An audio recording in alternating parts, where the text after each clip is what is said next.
Welcome back to German with Andy. This is the German for Beginners class, day 3. Guten Tag. Guten Tag.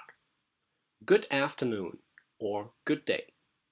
A couple other phrases to greet someone or to say good day, good evening. For example, Guten Tag, as we learned in good afternoon. Guten Morgen, good morning.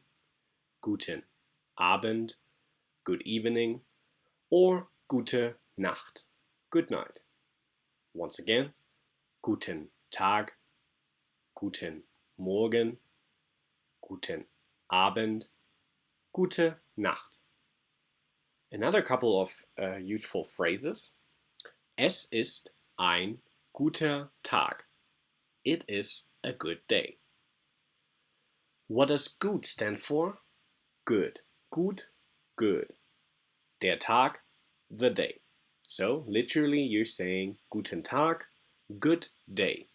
Just a note for yourself, Guten Tag can actually be used the entire day.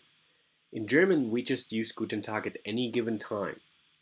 You don't have to make a difference between Guten Tag and Guten Abend. It is kind of up to you. Alright, I hope you learned something today, and I see you next time.